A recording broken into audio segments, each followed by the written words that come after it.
Hey, crypto heads, it's the Goose with the Cryptic Paranormal Show.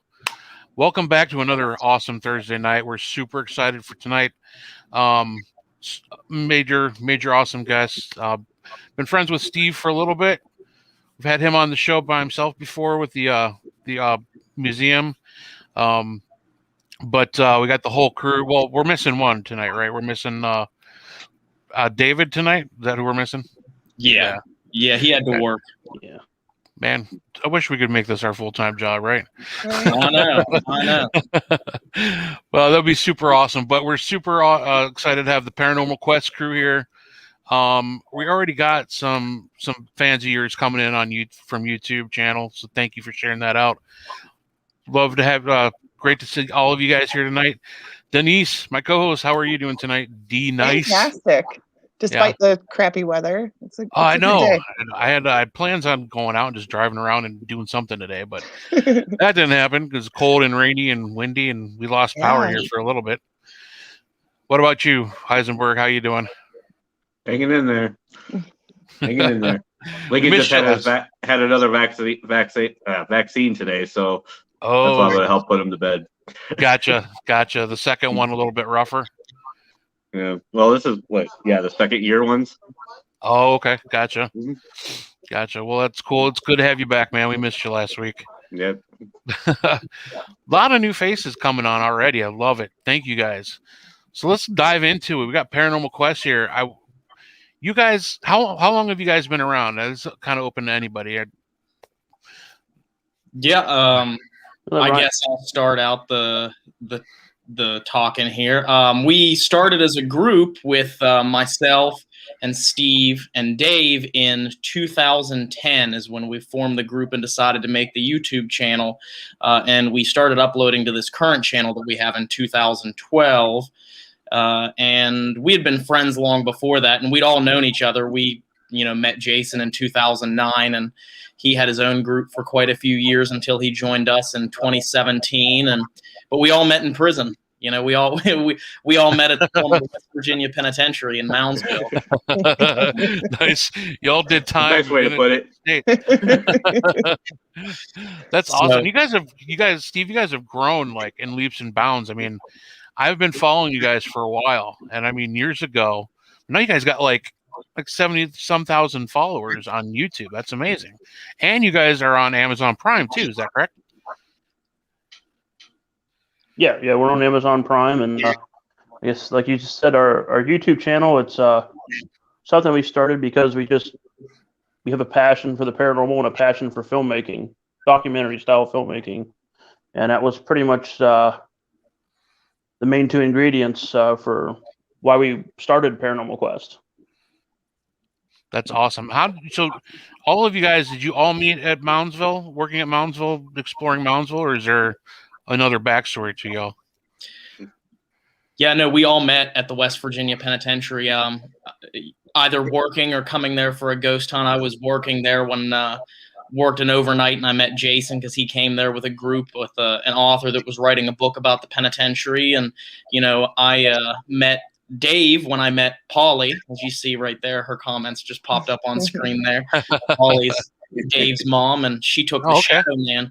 She took the Shadow Man picture at the West Virginia Penitentiary, and the infamous Shadow Man picture. Yep, the infamous Shadow Man picture. Yep, and so we all started with Polly's group, which is called Mountaineer Paranormal, and as the years went on, we decided to create this film project called Paranormal Quest, and it just kind of went from there. And we've pretty much it's mostly a self-taught thing. We started out with 1 or 2 cameras and a couple of digital voice recorders, and it's grown to what it is today, so that's awesome. It's really cool seeing you guys coming together like that. So I'm going to go through like each of you individually and kind of get your own backstory to how you got into the paranormal. Like, what was the catalyst to get you excited about that? So we'll start with you, Ryan. How about you? How did you get started with this? Well, like all of us that investigate the paranormal, it had always been a thought. I had experiences as a child that kind of throughout my, later childhood years kind of, really just drifted out of my memory. But, those early childhood memories became very fascinating to me when I started working at the West Virginia Penitentiary and started to have more experiences as a teenager, because I started as a volunteer there when I was 14 years old. Oh, wow. That's cool. And started volunteering for the ghost hunts and had some really interesting experiences around the age of 14, 15 years old. And then, of course, Polly was a huge influence in my life, teaching me about paranormal investigation and, with Mountaineer Paranormal. And it's those experiences that kind of propelled me forward. One that I can think of that was most fascinating was when I was 15 years old. I was in the old psych ward at the penitentiary, and I was doing an EVP session. And during that EVP session, I heard and captured a gunshot from the room that I was in. I mean, it was so loud, it was deafening. It vibrated the walls, and there was nobody else up there. There were other people in the building, but they were on tour on the other side of the facility. And so I listened to that, and when I played it back, there's even an EVP in there. It sounds electronic, but it sounds like it says, "I told you not to make a move." To me, that's what it sounds like. Yeah. And to me, it was the experience that really piqued my interest and made me want to learn more about the paranormal. And that experience is probably why I am still investigating the paranormal to this day. So I took the audio waveform, the waveform of the audio, printed it out on a sheet of paper and took it to a tattoo artist and had him tattoo that waveform on my arm right here. Oh, that's really cool. Oh, that's cool. So that, whenever I happen to be, not that we ever get bored with it, but if I ever am wondering why I still do it, it's right there on my arm. I know from, by just looking down that there it is. So that's kind of my origin story in the paranormal. That's very cool. That's interesting. I'm surprised. Like, I know my parents wouldn't let me be running around in a checking out a haunted prison when I was young. So that's pretty cool. I mean, I would have loved that as a kid. Oh, yeah. It was fantastic. My parents were always so supportive over the years. Actually, in fact, I remember my very first night vision camera that I ever got. It was those little digital, the little cassette, and it had the night shot of an old Sony camcorder. The very first camera I ever used, my parents gave me that for Christmas. So nice. That's awesome to have that kind of support and let your kids just kind of like do their thing and explore. That's awesome, man. Mm-hmm. Absolutely. Hopefully, I got a couple little fledgling ghost hunters myself, so both of my daughters are sort of into it. It's exciting to watch them learn, and when they ask questions, and got to sneak away from mommy for a little bit. Mommy doesn't like us talking about this, but let me tell you a ghost story. Right. What about you, Jason? How'd you get started? Pretty similar to Ryan. I would say for me, it was just sitting around watching, the ghost shows on TV with my family, taking it back to the early 2000s with ghost hunters, taps. Yeah. Then on to Paranormal State Ghost Adventures, things like that, we all know. And I thought that's a little different because when I was about 4 or 5, I'd seen an apparition in our kitchen. And the man just kind of looked at me for a few seconds, turned, and disappeared right in front of me. And I was, like I say, very young at the time, thinking, who's this man in the house? So I told my dad, I said, Daddy, who's that man behind you? And it freaked the heck out of him. What man, So it started kind of rekindling that thought of the man I seen when we were watching these shows. I thought, there's something to this. And so all of a sudden, one day we're sitting around, my family, we're watching the evening news, and actually I seen my friend Suzanne and Catherine's mother, Jane Skeldon is her name. I seen her on the local news channel, and she was actually being interviewed for a ghost hunt at a local company store for the coal mines. It's at Whipple, West Virginia. Okay. And my mom said, oh, wow, there's Jane Skeldon. And look what she's doing, and I had already been kind of voicing my interest in this to my parents. And of course, at that age, I was maybe 12, 13, naturally every parent would be a little concerned. It's ironic how you mentioned that because, starting at such a young age, that is kind of expected. but she said, well, maybe you could get a hold of her and go along with her for some time. So after I've done a few locations myself, just some local cemeteries and a B&B and things like that, she invited me to come up in February of 2009 to Moundsville Up State Penitentiary there. Wow. And that's when it started to kind of work together with, I met Ryan, and it's interesting. There's a saying about that, and I never can remember it for the life of me, but it's about later in life, you look back and it's like your life starts to make sense. You see things happen for a reason. Yeah. And it's just, it's crazy, it kind of shakes you when you think about it. But if it wasn't for that exact time, location, and the instances, my interest wouldn't have increased more than it did, and then coming to the prison at that time, like I say, I'm like 14 years old. It was like Disneyland to me. Right? I seen it on television. I'm like, oh my God, So that's pretty much my experience. It's been a long time coming, probably about 13 years, 14, something like that. Very cool. Yeah, that's awesome. I want your guys' parents. Right? No, I mean, I love my parents to death, but yeah, the whole reason I put off ghost hunting for so long, so we experienced stuff when I was a kid. I was about your guys' age, like 11, 12, 13, and we moved in this new house and we started experiencing all this crazy crap. And later on, we found out that the owners, their kids both passed away in a car accident or a motorcycle accident. So we were having all this kind of crazy activity, but at the time we were in a pretty, what do I want to call it?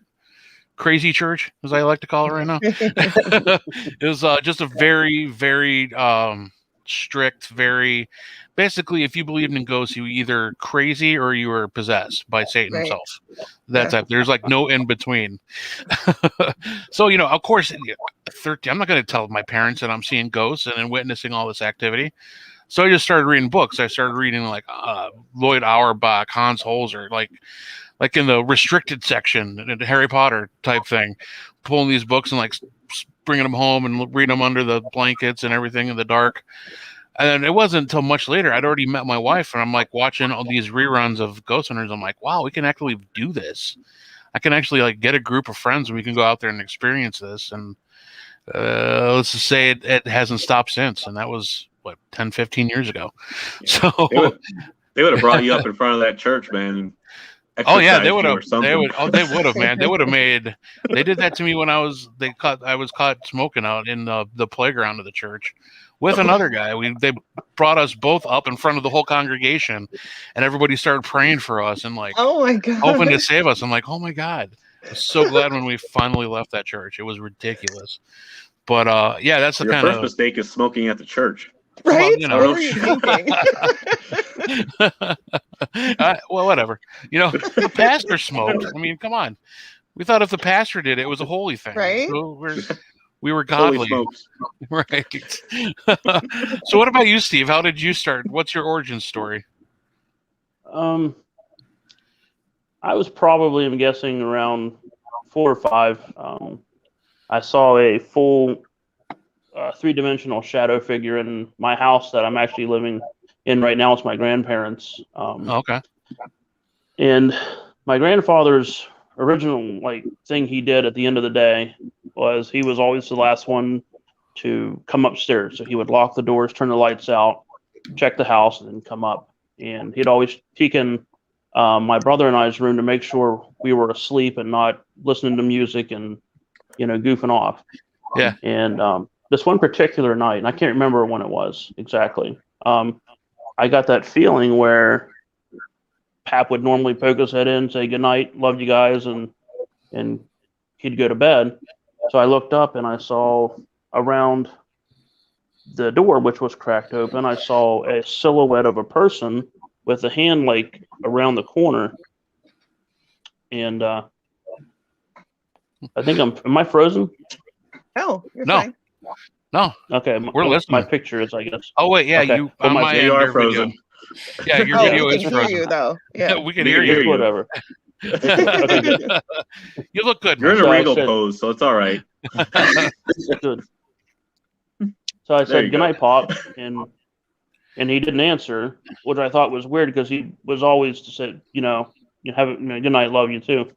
So I got that really odd feeling like something's wrong, and then in no time at all, the silhouette was gone. So I got up out of my bed and peeked down the hallway to see where he went, and it had to have been between 10-20 seconds. When I looked down the hallway, he was in his bed snoring, like he was already asleep. So I think that was kind of like the beginning that got me interested in, like, what I didn't even know it was a ghost at that point in time. It was just odd to me.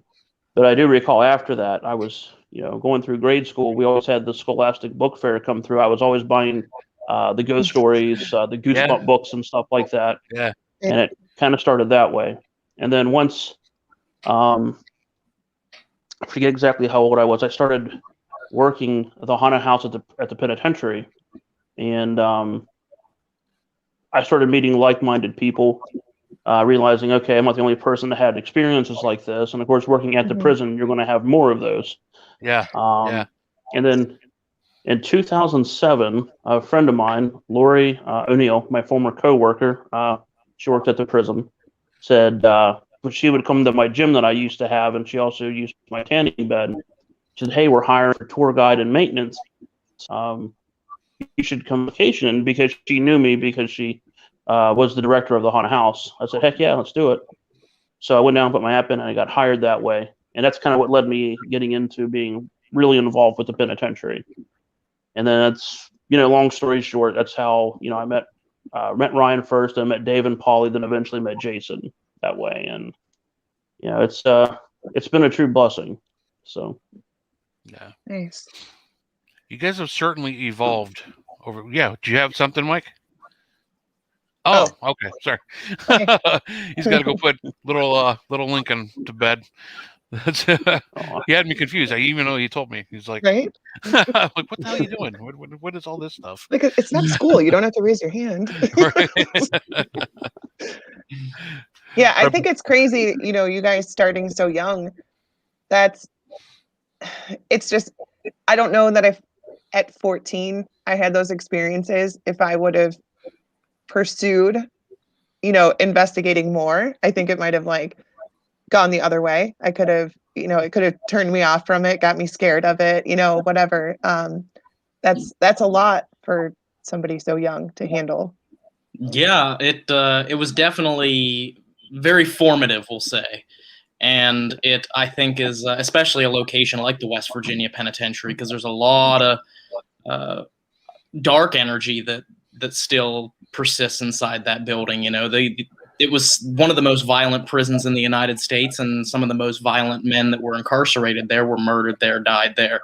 And, so you get some aggressive spirits, and to have those experiences in that type of facility is, it's definitely formative, especially at such a young age. And so, I think that's what really pushed us, and continues to push us when we go to these locations in the pursuit of documenting paranormal evidence, and then, in turn pushes us in our capabilities as filmmakers too, because that's what our goal was. Even though we upload to YouTube, we always wanted our videos to have more of a documentary style. We always wanted them to feel like people were watching a documentary when they watched our YouTube videos, Right. So Yeah. we put a lot of effort into the production end of things, which is very difficult whenever you really don't have the funds to rent locations out for long periods of time. Yeah. We have to really hit the ground running when we get there, and sometimes it if we have the place rented out for 12 hours, we'll get maybe 4 hours to investigate once the production's done. Right. With the interviews, the B-roll, so it's definitely, it's a huge undertaking, but we love what we do. So You have to love what you do to do it, because I don't think people understand, not many people get to see the behind the scenes part of it. And there is so much work that goes into it. B-roll alone could take you guys hours. Like, people think, oh, it's a 45-minute video. It's can't take that long, you know, and you're saying 12 hours is hardly enough time to get it done. You know, I don't think people understand minimum. that. So yeah, so you definitely have to love what you do in order to keep doing it over and over. Mm-hmm.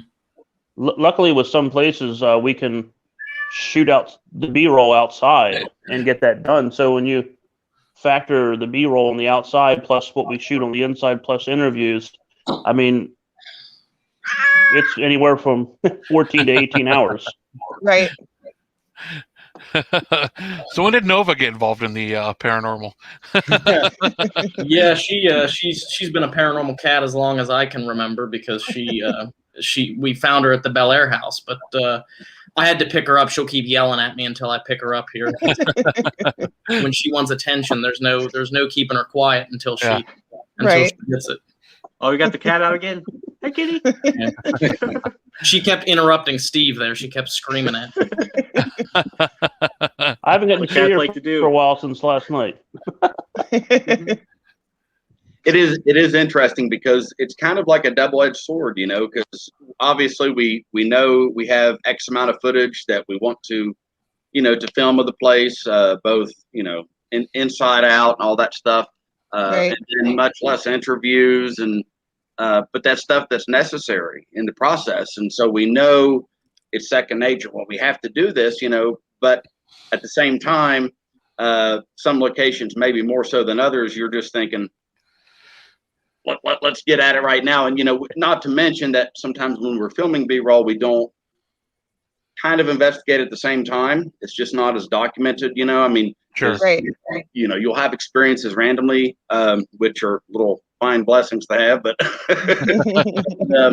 yeah, it's interesting because there's that balance. But we get all our prerequisites out of the way, everything we know we have to get, and then, you know, I know the guys can testify. There's been a couple times we've been at places where we get everything we have done, and then maybe have, like Ryan said, 4 or 5 hours left to go, and maybe, you know, there's been a couple times I may snip a little bit about it. But in the end, it's something to be proud of, you know, to have a nice finish to it, you know. Yeah. The outcome. Absolutely. That's what happens when you have 4 people who are OCD. Very OCD. So when you guys go into edit, are you guys all sitting around the computer, like helping you, like deciding together, or is it like one guy takes a look at it and works on it and another guy takes a look at another part, like you break it up, or how do you guys work that behind the scenes? Well, I would say the evidence review, you know, as far as watching through the footage, the video, the audio, you know, actual evidence review, that's a team effort, you know, because there's so much that we tackle, especially with our abandonment that we do, because we have a technique that we kind of created for ourselves in 2012 or so, where we leave the location empty for about an hour, sometimes an hour and a half, depending on how far we have to travel to go get dinner. And we'll leave all the cameras, equipment running with the audio recorders running, and we'll just have four to six camera angles throughout the building with nobody in there. Nice. And then, of course, you know, if you have four cameras and 4 audio recorders that are running for an hour and a half each, that's a lot of video to watch through just on that segment alone, you know. So and audio to listen to. And then once all of the evidence review is done, then when it's time to put it into the edit bay, I'll do the editing for the videos. That's kind of my specialty. I went to film school. I graduated from University in 2016, and film and video editing or film editing was kind of a concentration of mine. And when I was in film school, so, and documentary filmmaking was kind of what I focused on in my classes. And so I love to edit, you know. So once it is time to put it in the edit bay and we have all the footage and all the evidence documented, we'll put it out. But anymore, it's like we have such a quick turnaround. You know, we have we are putting out one video every single week now. Wow. And so that's that whole process that I described there. We do that every week, you know, on top of working full-time jobs. Holy crap. And So it's definitely, like you had said, when you had said it would be nice for us to be able to do this full time. That is probably the truest statement that anyone will say on this stream. Yeah. Because we very frequently get tired. Yeah. But, I'm tired just listening to you. Right? That's a lot No of stuff kidding. you gotta do, man. Jeez. Yep. Like last night, we filmed last night. We investigated last night. After I had worked from pretty much 9 to 5 yesterday, we investigated last night. Woke up. I finished the video that we're going to be releasing on Saturday, and here once we get off the stream, it's got to dump all the footage from last night and go to work tomorrow morning, and then work this weekend. And Jeez. Wow. And then we're headed to Kentucky on Sunday, and we'll be there for 2 days. So nice. Wow. Thanks, Casey. What's up, all? Except Goose. Shut up. Yeah, shut up, Casey. I kind of got on a rant there, but No, you're that's fine. fine. I mean, I don't know how you guys do it. I mean, Mike and I have been planning on doing one film, and we can't seem to get our shit together. 6 months. Yeah, right. It's gonna happen. It's gonna happen, though. It's gonna happen for sure. But obviously, the pandemic hasn't slowed you guys down. Yeah, and it was kind of weird how that whole thing worked out too. It was like, we've tried to stay as safe as we possibly can. Anywhere we go, whenever we're around other people, we'll wear masks. Yeah. But we've had a lot of support from people around us that kind of help push us to continue these episodes. Off the top of my head, I can never shout out Adelaide's Haunted Horizons enough. They're a ghost tour company from Adelaide, Australia, that we met at the penitentiary and we became friends with. And due to the pandemic, they had to cancel their trip to America last year. And so they had all of these investigations that they couldn't go to, they couldn't attend. And some of the locations weren't allowing refunds to them. Sure, right. Or, they just felt like, there were a couple of them that they were just like, yeah, they want to give us a refund, but we would rather have something for our page. So we would live stream for them. And in turn, they would let us have the night to investigate. And that's how we did Penhurst. That's awesome. That's how we did Waverly Hills. Wow. That's how we did Randolph County Infirmary. Wow. There was a bunch of places that they just, said, here's the dates, and you can live stream for us, and then you can film, and it'd be a good episode for your YouTube channel. That's awesome.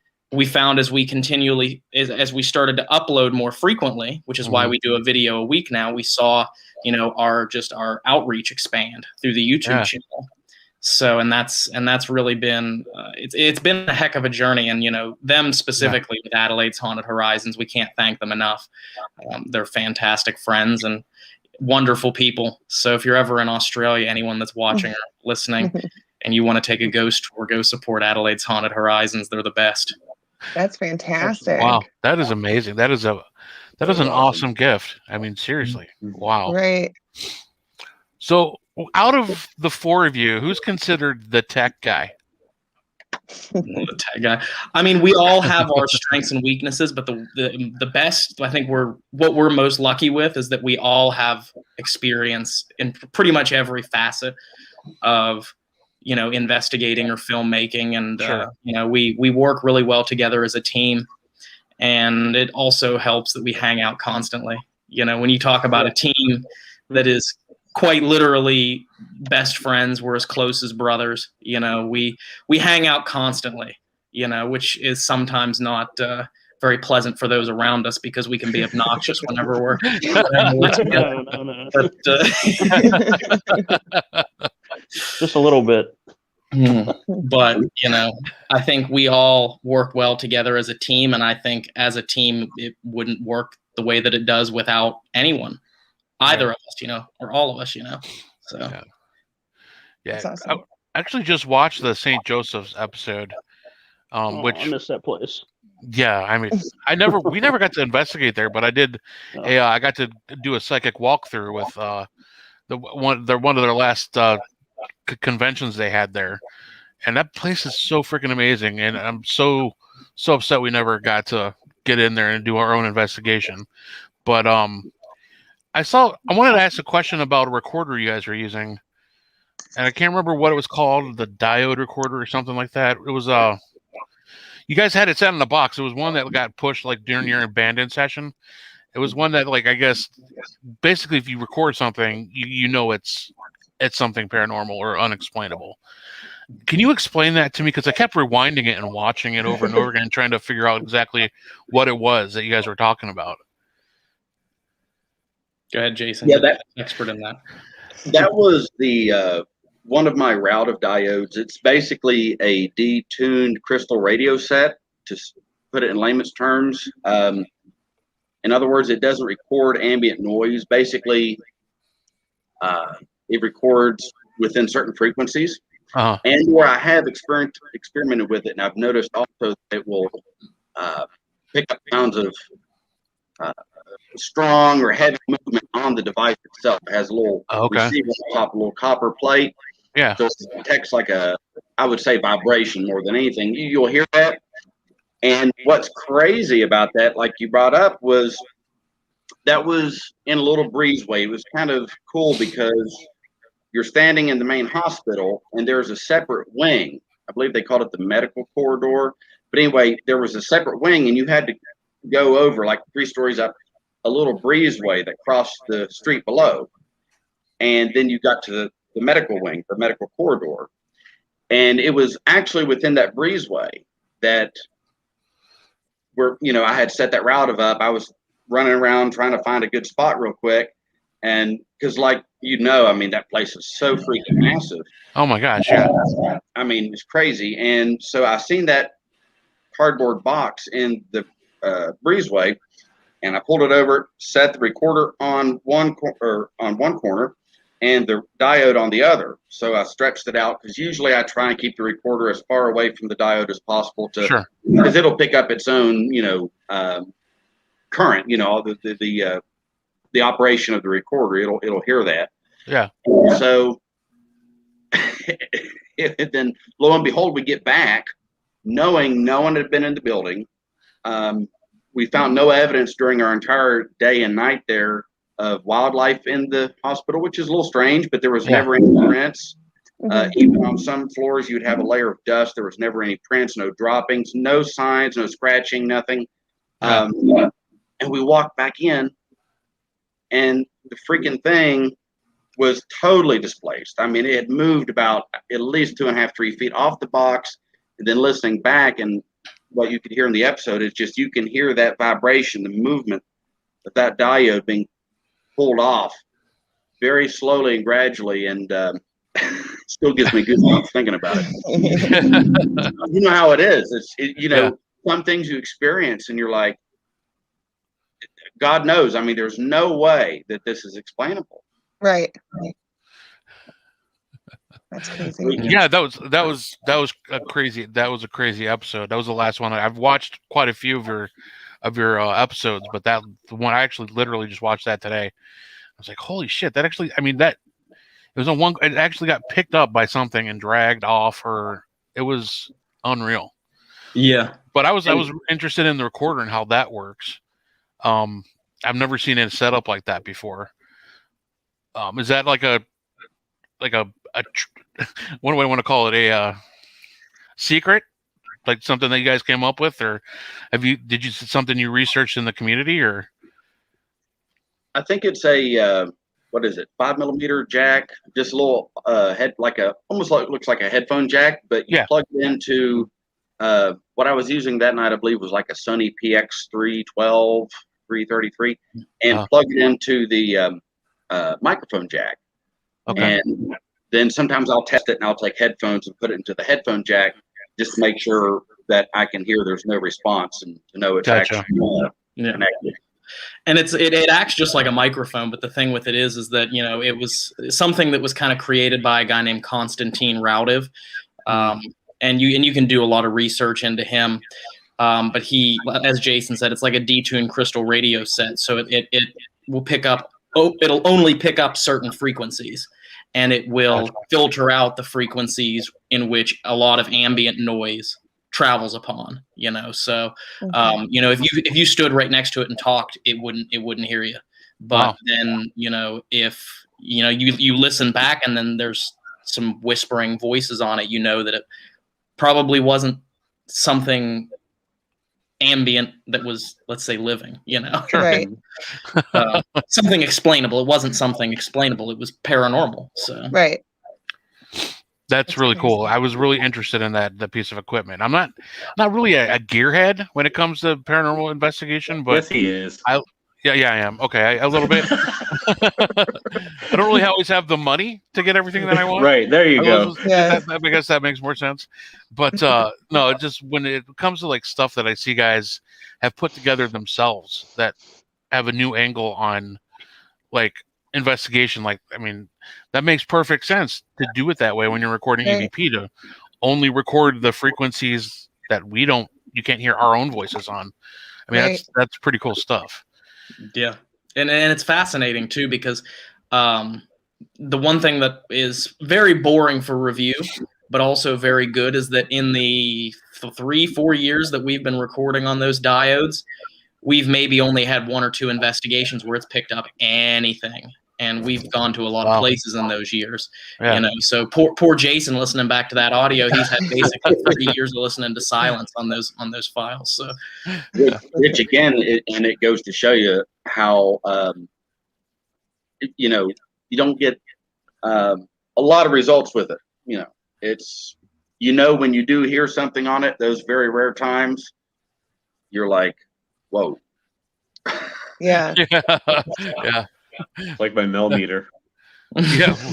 Someday that never damn gone thing will off. go off. I think it's broken. I mean, Right. it's like 10 years later, I think it's broken. Yeah, because it's never gone off. We'll figure it out, man. I wanted to. There's people are putting questions in the chat, so Okay. I wanted to put one on. Yeah, let's get those going. So, Polly wants to know what your freakiest place filming has been. I can ask all three of you that question. yeah, I'm sure it's different for each of you. Steve, you want to start? Oh yeah, I'm trying to go through the files. You know, I know one that I normally don't say. I'm going to go ahead and say. I'm going to say the Sistersville Masonic Temple, and that was before, unfortunately, Jason didn't get a chance to investigate there. But it wasn't anything we picked up visually or audibly per se. But it was one of those places you couldn't get out fast enough if you had to. So, I mean, as we all know, it's hard to document your gut feeling about a place. Right. But I'd say that place, it definitely, I'd say between that place and I'll throw in one of our newer locations, Moon River Brewery. Oh, okay. In Savannah. That place is messed up. Savannah is in a good way. one of my bucket list locate, like just the whole town. The whole town, yeah. The whole thing. The whole city. You definitely you got to go. Yeah. Between Savannah and Salem. Yeah. Yeah, Salem. I'd really want to go there. I'm going to Salem in June. Well, I don't know what I'm going to do, like ghost hunting, but yeah. We're taking a family trip to Maine. We're going up to a cabin in June. Oh. We're going to be up there for like a whole week, but we're spending the night. We're going to get up there. We're going to stop in Salem on the way there. We're going That's awesome. Get there like first thing in the morning, spend the whole day there, sleep at a local hotel that night, and then head on to Maine. But I'm super excited about that. That's awesome. I know a couple people up there that run ghost tours and stuff, so I'm going to try to at least hit up one of those. Mm-hmm. Yeah, Salem's awesome. Yeah, I can't wait. It's going to be really cool. What about you, Jason? Freakiest place that you guys have been to? Good question. Right off, though, I'd have to say it was a cabin. The episodes we have from it is called the Curse Cabin series, and this cabin is actually located in Logan County, West Virginia, which is like southwestern part of the state. And when you're down there, you are truly in the sticks. I mean, you're way out there. In fact, there's really no signal, virtually no cell signal at this cabin. Wow. So that in and of itself, not the fact of the cell signal, but just because of how far out in the boondocks you are, so to speak. Right. You already get kind of that weird, you're like, I hope we don't need an ambulance while we're here. Or Right. Yeah, right. Yeah. The nearest one's probably 25, 30 minutes away, Yeah. And that was pretty freaky. We've been there a couple times. For me, it's freaky because the first time we were there, it was probably 3:30 in the morning. And I believe at this time it was actually Ryan, Steve, I, and Polly and Renee. And the 5 of us are in the bedroom doing a session. And I had my back up kind of close to a wall, and it felt, best I can describe, like something real small, like a spider sensation that just started at like the top of my neck, and it went down the small of my back until it got to my tailbone. It felt like a spider crawling down. It just freaked me out. I jumped and reacted, and everyone's like, what's wrong? And I said, it feels like something's in my back. And come to find out later, I had actually been scratched. And that place, we went back the second time. I was honestly thinking, I may not even complete the night. I may have to walk out at some point. Yeah. Wow. Yeah, that I would say that cabin probably tops it for all the locations, and it has a little bit to do with the ambiance, a lot to do with the paranormal activity. You just feel like you're in an entirely different world. It's almost like a time portal or something there, because we spent maybe 12 to 13 hours at that cabin the first time we filmed there, and it felt like it lasted 2 days. Wow. It was like time moves so slowly there, and also like Jason had said, it's out in the middle of nowhere. There's not, there's civilization out there, but not the type you would need in an emergency situation. Right. And there was a story that we didn't include when we did our return to the cabin last year, I think it was. There was a story from that night that wasn't paranormal, so it never made the video, but I remember it's kind of funny to tell. We were taking a break from investigating, and we had a pop-up tent set up beside the cabin out front with a bunch of candles lit because a lot of mosquitoes around the citronella candles. And we're sitting there, and all of a sudden we see a flashlight coming down the hill from the top of the mountain towards us, and this cabin sits out in this valley. There's no houses around it, so we all look at each other and we say, "Who's this coming down to the cabin?" Because the cabin's really abandoned. It caught fire 2 years ago or so, and part of it's burnt out, and it's not livable, so nobody can live down there. And we think, who's this coming down the mountain? And as it gets closer, we shine the light up, and it's a guy that he has a walking stick with a flashlight taped to it to create a handle, and he's walking down the mountain, kind of limping down. He's using it like a cane. Oh my gosh.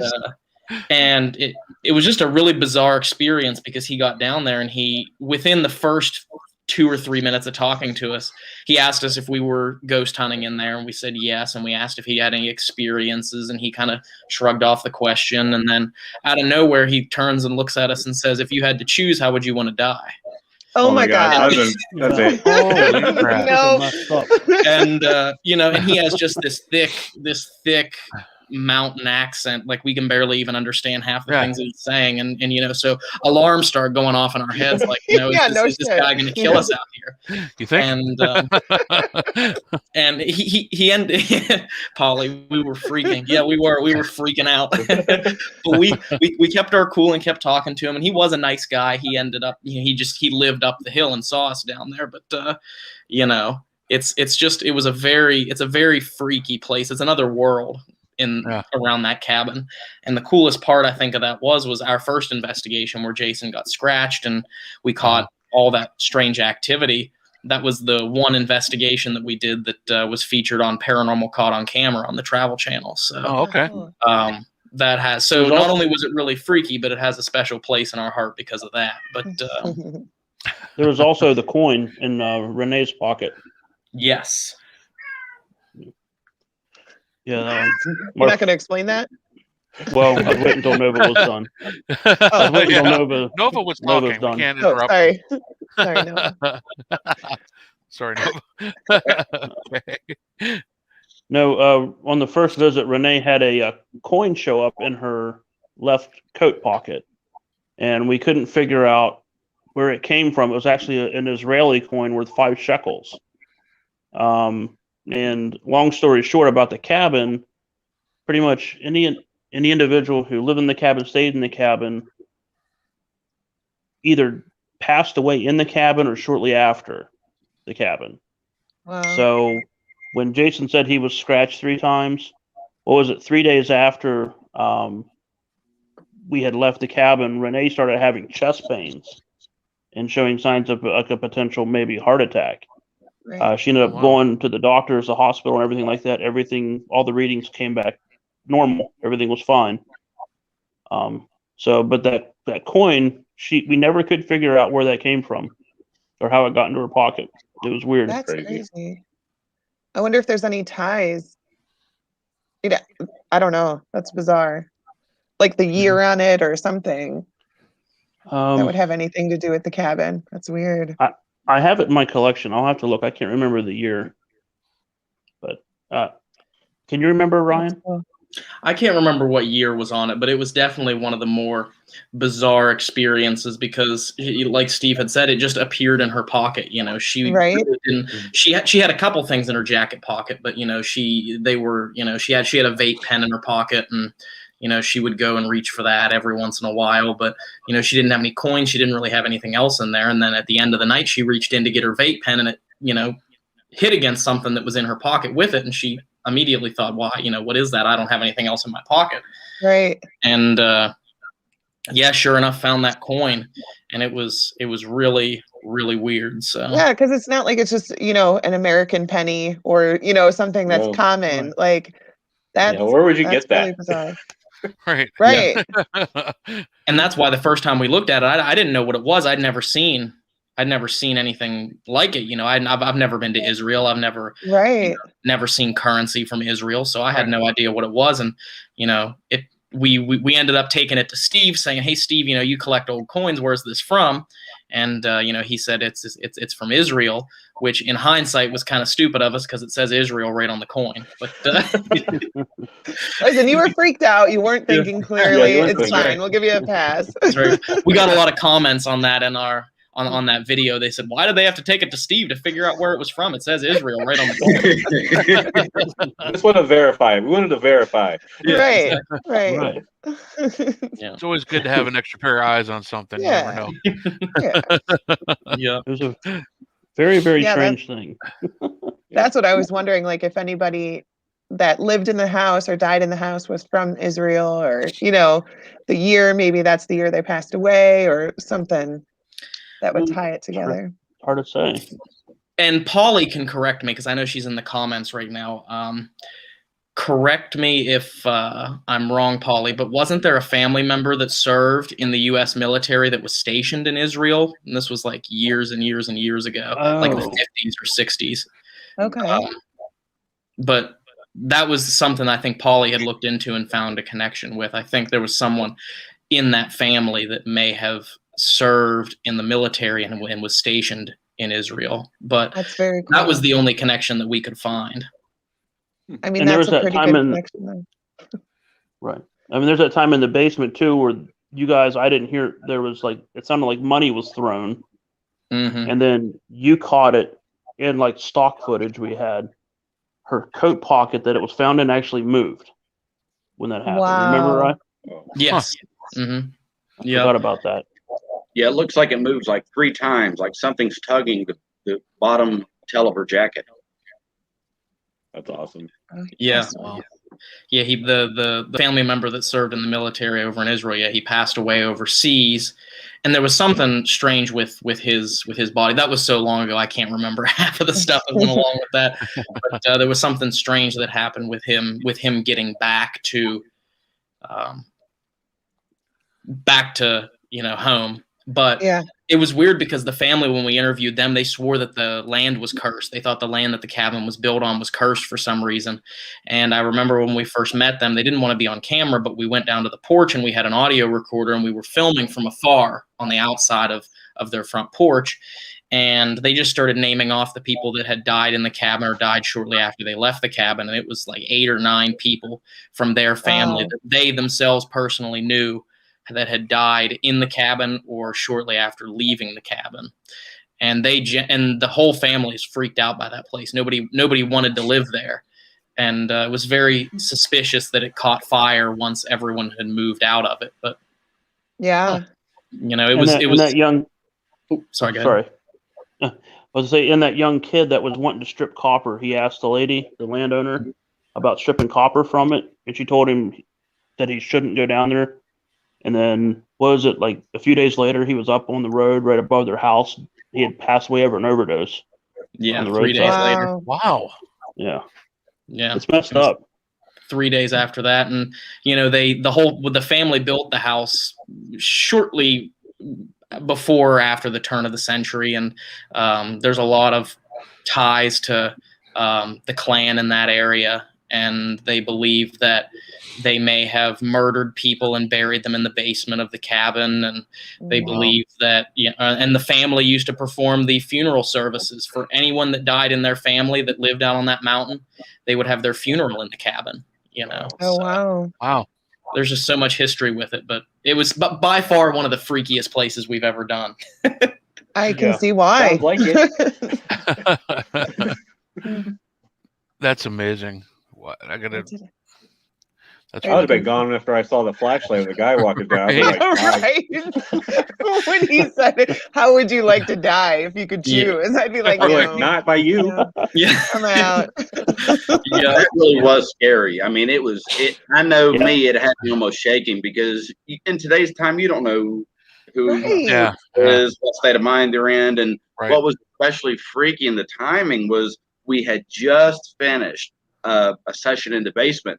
And right before we left the basement area, we were just conversation about, speculating on maybe there's bodies buried in here, maybe there's not. Who knows? We're talking about bodies potentially. Right. And we walked out of that basement. We went up to that tent. It wasn't 2 minutes. And he was down. It's like, and if he came down 2 minutes sooner, that would have been even freakier to been in the basement, and we see that flashlight come around the door. Right. All I'm going to say is I would have had to change my pants. Yeah, no shit. I mean, I get that, like, he lives on a mountain. He probably doesn't, conversate with people very often, but he should know those are questions that you don't really ask people that you just met, Yeah, it's not a good opening line. No. I mean, at least hello, something. There's probably so much death involved with that cabin. He just figured they was just gonna get you guys set up, ready to go. Yeah. Yeah, exactly. Yeah, at that point we're thinking, we're gonna be the next people buried in the basement. Right. We're doing the math in your head. You're like, okay, there's 6 of us. He's an old man with a cane. I could probably, we could probably take him. He had a flashlight too, Denise. Yeah. I mean, I'll be honest with you. I was like, he came down the direction of where our cars were at. So he's in between the exit, where we would have to go to get, to safety. Yeah. And I was I've never actually been in that type of situation before, but I was ready to do something.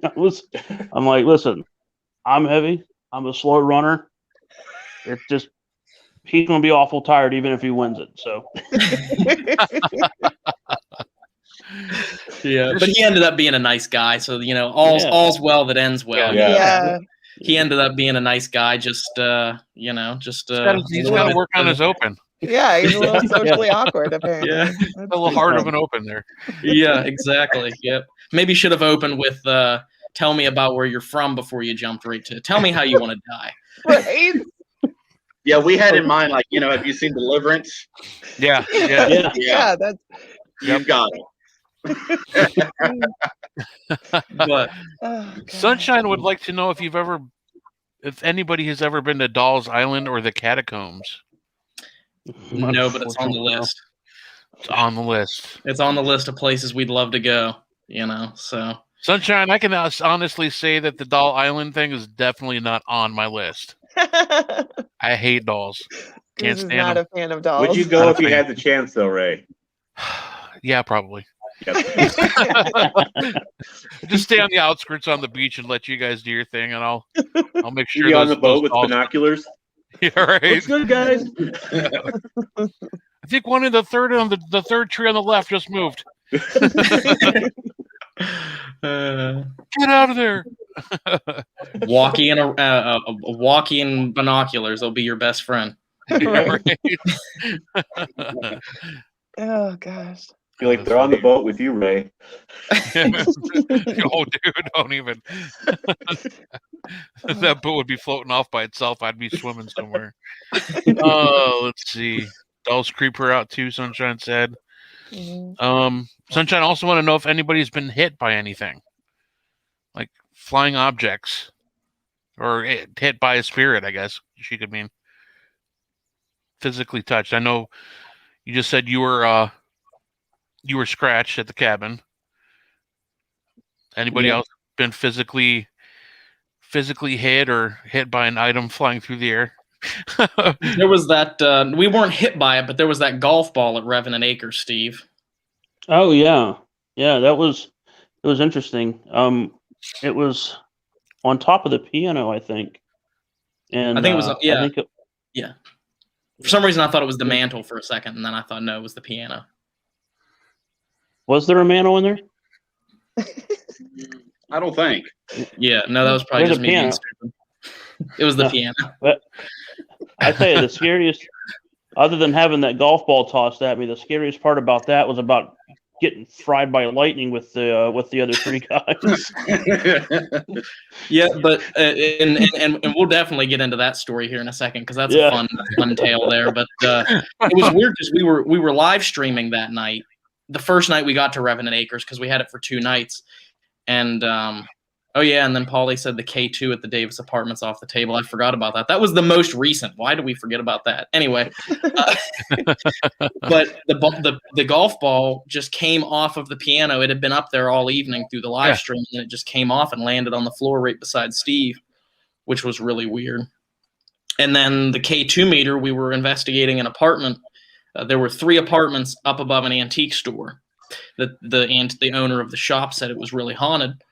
And we were taking a break in between sessions, recharging batteries, changing batteries, and the K2 meter, which we had sitting on a little metal tray table, just came flying off and landed on the floor right in the middle of our gear room.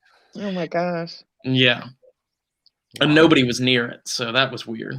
But Jason, do you want to tell before we get off topic again, you want to do a quick synopsis of the lightning story at Revenant Acres? I will, but real quick too, to add to that, I believe it was you and Dave, Ryan, you all had an experience on the 3rd floor cell block at the Crown Point Jail in Indiana. We were there investigating with Connor and India from Paranormal Encounters, and Ryan and Dave were up there filming. And at one point, I believe, of course, I wasn't there, but you all described it was like a rock just went whizzing by you, and you could hear it land.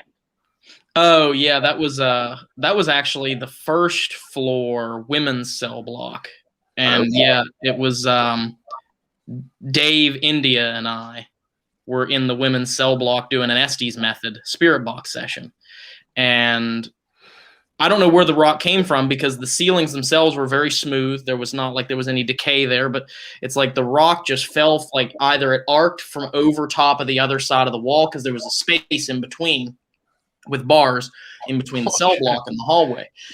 And it came down and landed right behind me, and we caught it on camera. Nice. We don't know where it came from. It wouldn't have fallen from the ceiling because, like we'd said, there was no decay on the ceiling. Right.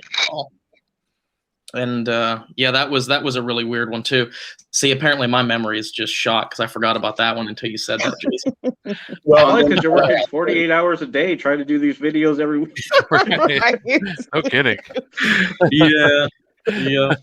But as far as the lightning goes, we were at Revenant Acres, like Ryan said, and we stayed a couple nights, and we just hit a big tent in the backyard. And this was after I think we had finished investigating for the night, unless we were taking a break midway through. Anyway, we're sitting in the tent just talking, and all of a sudden this thunderstorm came in, which we were tracking it on the Doppler, and Dave was watching it, and so he's giving us updates. You know, it's going to be here in 5 minutes. Sure enough, it hits us, and this was a doozy of a storm. And all of a sudden, because probably about, I don't know, 15, 20 feet behind the tent was a big wall of corn. It was a big cornfield for stretched acres.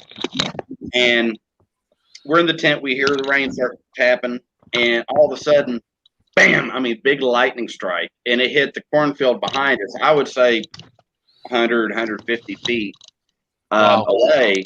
Oh my God! It was so loud, like you could almost feel the static. You know? Yeah. Even in the tent, and the tent had a zipper on. You know, one of the big zippers. Yeah. And I heard that, and you know, I have some big fears in life, a few of them, but one of the main ones is Mother Nature.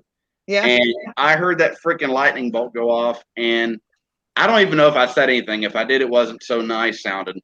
But the guys that had never seen me or anyone move that fast. Like, I went from being inside the tent to outside that tent. It was already unzipped about that much. And within like 2 seconds, I don't know how done.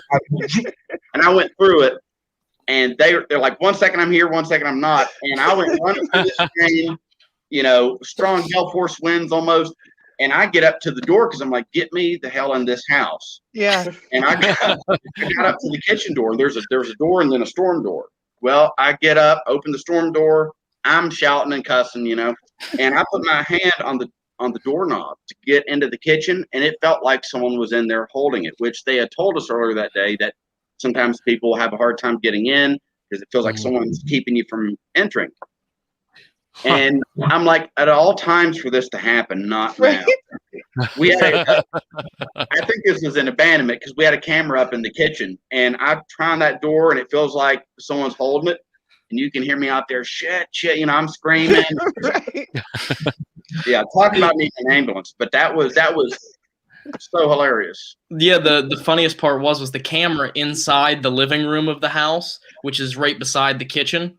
You know, we had cameras set up in the house, so we didn't have any in the tent because we wanted to keep them all dry. We wanted to keep all the cameras inside the house since it's downpouring.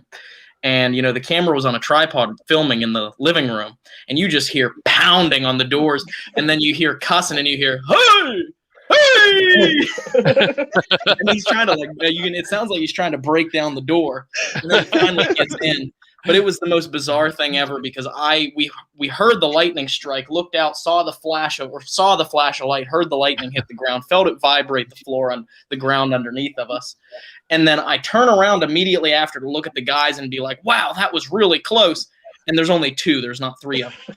And I happen to look down, and all I see is Jason's feet slithering out of the flap in the tent like a snake. And then he's running for the house. But, you're like, please let me in. It was just, and then the rest of the evening, all we did was laugh about that. Yeah. And then we had the tornado experience at Crown Point Jail too. Another storm. Connor was just alluded to that. Mm-hmm. An actual tornado warning. Yep, siren, three sirens, I think. Wow. Yep. And you can see the clouds kind of, you know, all the clouds above your head are going in different directions. And, you know, I'm trying to set up, and we'd film the interviews, film B-roll, and, you know, we're having to kind of hunker down because Dave, Steve, and I were out in the middle of the street with the cameras trying to find the tornado. Everybody else was hunkering down. You have to. Right?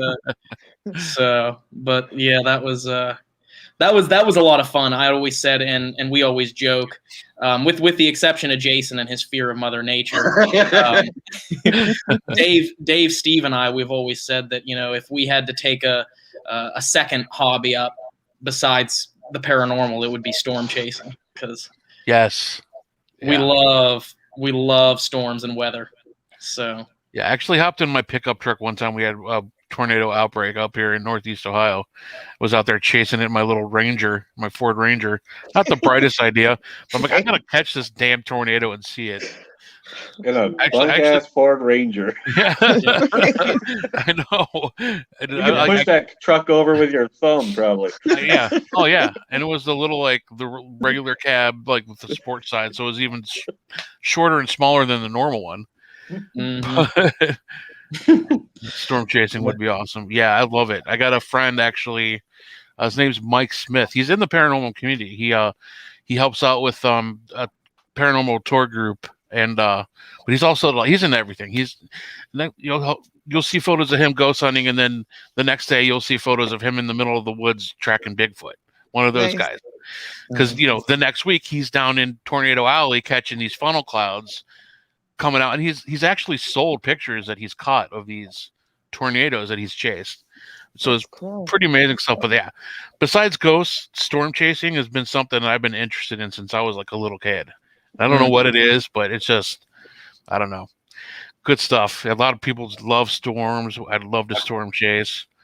I love storms. I don't know if I really go chase them though. Yeah. Yeah, but it's all fun and games till the lightning strikes, right? Right. Because I'd be doing the exact same thing he was doing. I'd be like, please let me in. Yeah. Please let me in the haunted cursed house. But that's your safety, Yeah. I saw a good point over there because from like my porch. That's the closest. Right.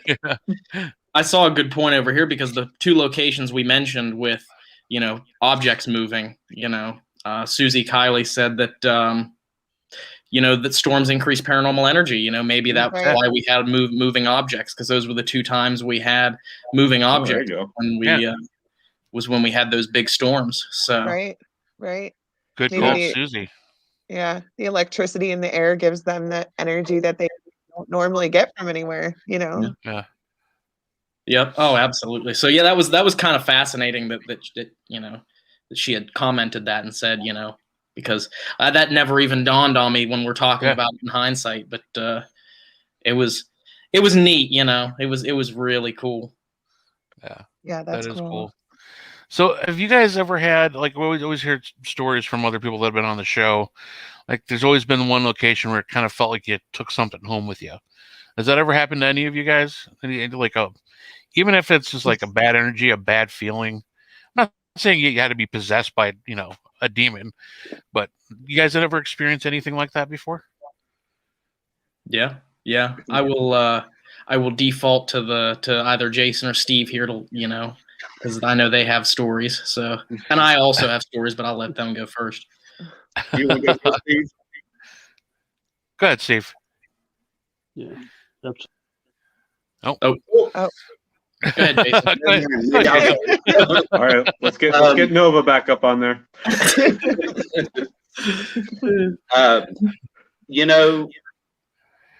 To my understanding, to my recollection, it's only happened once to me, thankfully. But it was from bringing up the penitentiary again, the West Virginia State Penitentiary. Mm-hmm. And this was, I'm going to say maybe 9-10 years ago, one time that Ryan, Dave, and Steve invited me to come up for a day or night, whatever it was, because I had a lot of visits with them there over the years, years ago, that is. And I was gone. We, like I say, I went to the prison with the guys and we investigated, try to make contact and did. And then I get this back when I was living with my family in southern West Virginia. And I get back home a day or two later. And it wasn't until a couple weeks afterwards that my dad approached me first. And he told me, he said, he was very serious. My dad was in law enforcement for many, many years. And he's not the kind of guy that would just come up with something like this, Mm-hmm. And my mom's been pretty devout and faithful. So it's kind of unusual to hear her say something like this too. But they told me, they said, you brought someone home from the prison with you. My dad said, you brought an inmate home. And I said, what? And he said, for the last couple weeks since you've got back, he said, when Mom and I are in the kitchen, anytime we're standing near the sink looking out the windows, we hear a man whisper our name in our ear. Well, that was enough for them anyway. But we also have, or at the time, we had wind chimes hanging above the kitchen sink. And the window's always closed. There's no draft. And they said that also sometimes they would be in the kitchen and those wind chimes would start to move. Wow. And that was enough for my parents because, you know, they've always, like we said earlier, been understanding of what I do, but they enjoy it at a distance. You know, they like watching what we do, but it's not quite for them. Which is understandable, but you know, that was enough for them, and they went through, done a blessing and saged and everything. And I told my dad, even at that age, which I was maybe 17, whatever, and I said, "Well, Dad, oops, my bad. You know, when you're bringing someone home." But I said, next time you feel that's happened, because with what I do, that could be a potential. You know, right? I said, let me know, and that way at least I'm aware of it. Maybe I can try and communicate with them and tell them to leave before we have to do anything too serious. Yeah. I'm a volunteer at Madison Seminary, and so I'm there, you know, 3 or 4 days a week. And I know everybody has their own little routines for when they leave a place. You know, you have you stay here, I'll come back and visit you, but you can't come home with me, you know. But and whatever it is that people do. But when you're at a place so frequently, it just becomes second nature. Like, I don't think to do that kind of stuff before I leave, you know. So I think that when you're investigating, you're more aware of, I need to make sure I do this, and I need to make sure I say this prayer, or whatever it is that people do. But when you're a volunteer at a place, you don't do that, because you're just thinking like, oh, I'm going up to work and then I'm leaving. You know, you don't. It's hard. So I feel like it happens to volunteers pretty frequently. You know, we're a lot more susceptible, I think. Yeah. And that it happened to me as well one time whenever actually Steve and I were working in the haunted house, and we had an experience where something followed us and then followed me home. Actually, we referenced that in our most recent West Virginia penitentiary investigation, because we think we communicated with the same thing that followed us out of the sugar shack. Oh, wow. That was coming through on the spirit box. And that was really creepy, because after that experience, where Steve and I had something follow us from the penitentiary over to, because we had an investigation at Sanford, which is where Steve used to have his museum, but this was pre-museum Sanford. This was when they were just starting to allow people to ghost hunt there. And, you know, we felt a really strong negative energy that was there in the school with us that didn't seem like it seemed like it was out of place. And I remember being pretty affected by it, to where, you know, Steve and I almost got into a physical fight that night. We were we were at odds with each other for absolutely no reason. You know, neither of us had done anything to each other, and you know, and so that was an interesting experience. And then after that, when I went home, I remember, and I was living with my mom at the time. And I don't think I've ever told her this story, so hopefully she doesn't watch this. I was at her house, and I remember there was a girl that I went to high school with that I was dating at the time, and we were there hanging out in the living room. And I remember we were watching TV, and I was sitting up with my back up against the couch, and she was on the other side of the room with her back up against the other couch. And I turned to look at her, and it looked like something like a human being on its hands and knees crawling back behind the couch, but it was a shadow. Ew. And I saw it looked like a person, like a shadowy person crawling behind the couch. And I jumped up and I looked, and there was nobody back there. And then after that, I just kind of said, you know, after she left, I said, you know, if you followed me, you need to leave and go back to the penitentiary. Right. But the one thing I wanted to mention also, because you said the one time, Jason, and this isn't necessarily something following us, but not to bring up the cabin again, but you had some weird dreams leading up to the cabin investigation. Oh, God, yes. Or weird experiences. They may not have even been a dream. Right. So, 2 or 3 nights before he went to the cabin the first time. In a nutshell, what happened? This was several years ago. Ryan and Dave and I had a place in Wheeling, West Virginia. And this was after 3 a.m. And again, 2 or 3 nights leading up to the cabin. And all of a sudden, I'm awakened a little after 3 a.m. to what I don't know. I didn't remember hearing anything, but I just kind of wake up and I look over towards the door that leads out into the hallway near the stairwell. And, you know, it was dark in the living room, but yet my eyes had adjusted because the street lights coming in, the ambient light, you know. And I look, And once my eyes focused, I could very clearly see this solid black shadow. It looked like a person, just solid black. See the silhouette, but they were moving kind of like a little bit hunchback, but just kind of walking real slow, as if they were trying to be quiet so as to not wake me. But they were moving towards the stairwell, towards the hallway. Well, Dave slept upstairs. I thought, in the darkness, I thought, well, maybe that's Dave and he's just trying to not wake me. So I just kind of said, hey, or something, just maybe to get his attention, thinking I would hear him turn around and start talking, realizing I'm already awake. And there was nothing. I couldn't hear footsteps, nothing. This figure kept moving, this shadow towards the door. It went around the doorway and disappeared. And I thought, kind of rubbed my eyes like, and I thought, just to be sure, in case I am seeing something, I kind of leaned around. I looked into the kitchen and I seen the time on the stove was like 3:23 or something. And so the next morning, I told Dave what happened. I said, I spoke to you last night when you came through the living room. I guess you didn't hear me. He said, what? And he said, I never got up the whole night. Wow. And then you heard that noise too, like that really gravelly, like the gravelly groaning that you said you heard. Was that the same experience?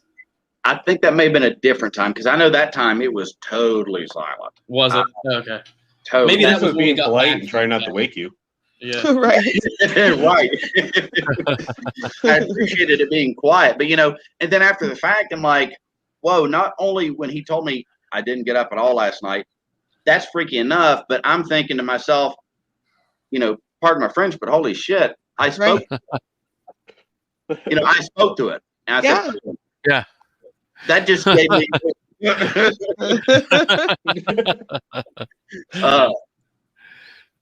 weird. But that was 2 or 3 days before the first trip to the cabin. Yeah. Wow. That was really bizarre. I was just getting ready to comment on how Steve was sideways, and now he's gone. Yeah. He must be having some issues with his connection down there. Yeah.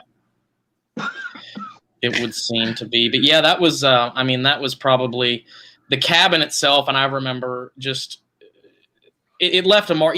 Even after we left, we had creepy experiences. Just weird dreams. It's like that place was in our dreams for weeks after we left that cabin.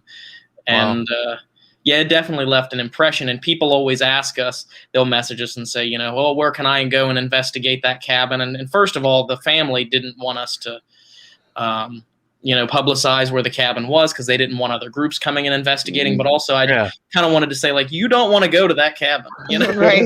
You do not want to go to that cabin. That's that is not a But you realize by saying that, right, that makes me want to go there more. So where's the cabin? Right. Yeah. We had a question earlier from a viewer. Do you guys ever use protective crystals or prayers, or do you have like any rituals that you do before or after an investigation for like protection or anything like that?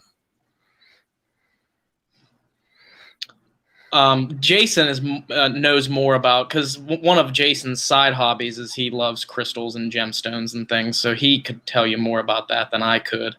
I'm more of just and this is going to be bad, everyone's going to scorn me for this, but I'm just more of a fly by the seat of my pants kind of guy, Yeah. I don't really have any protection rituals, go in, ask questions, investigate. Sometimes if there's something that's antagonizing people, call them out, and then when it's time to go, just pack up the equipment and leave. Yeah. But which is probably why had stuff follow. Right. But anyway, But yeah, go ahead, Jason. I certainly do. I love crystals, fossils. I love to collect them. But I'll admit, I've always been intrigued by the metaphysical properties, they say, of crystals. I'm open to everything. Personally, I don't subscribe to that too much, just because, I've never experienced a whole lot myself with crystals. I mean, but it's not for everyone. Maybe I'm just not in tune with it. I don't know. But not to keep bringing up the cabin, but the second time we went to the cabin, I actually took one of my, I have a malachite. It's a fibrous malachite. and I actually put it in my pocket, not so much for protection, just kind of like a rabbit's foot, like, a good luck charm. Because it was something positive to me, because I love malachite. But I'm kind of like Ryan. I mean, I don't really have any pre-investigation rituals to speak of. If anything, during an investigation, if it seems to feel negative, at least to me, I just try and even quietly to myself say, look, you're staying here, you're not going, like Denise said. And or sometimes it sounds weird, but I just kind of envision like a white glow around me. Yeah. If I feel like I'm being oppressed, if something's trying to affect me, I just envision like a glow, like a white aura. Yeah. And just, but typically that's in extreme cases if I try and visualize that. Usually I just kind of go in and just kind of do it. But if it feels malevolent, then maybe try and set up the stronger barriers, mentally speaking, Yeah. I gotcha. What about you, Steve? Well, we're talking about, do you carry crystals with you? Do you have any protective rituals you use while you're ghost hunting to protect yourself from invasive spirits or oppression or anything like that? See, froze again? Eve? Here. He's moving. He's moving. Ah, he's frozen again. Oh, no. We'll have to come back to him. Hopefully he gets... as Ryan said earlier in the... can you hear me? Yeah, we can hear you. We can hear you now. Can you hear me? Yep. We can hear you. At all? Or maybe he can't hear us.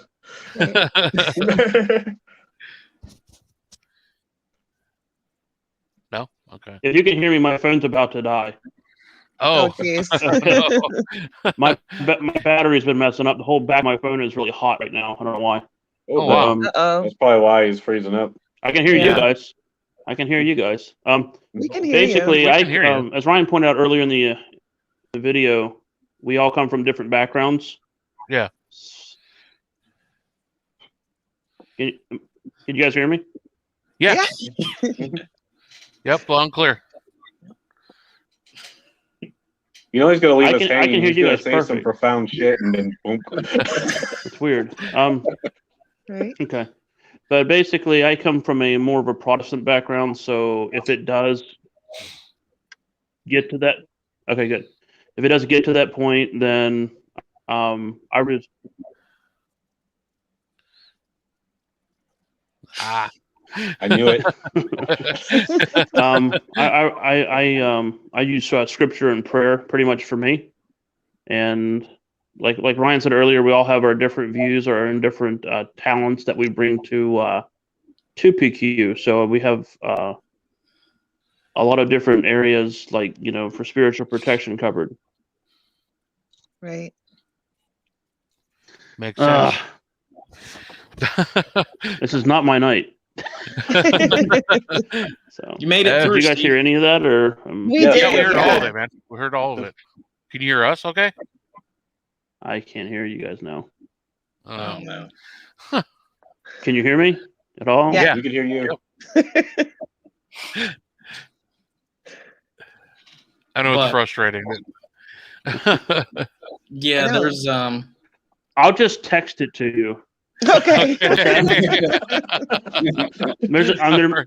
There's a big delay. Okay, Yeah. I gotcha. Yeah. Where was? I need a new phone. It's coming, Steve. It's coming. Sandra wanted to know if you guys ever had anything disappear on you during an investigation. Disappear.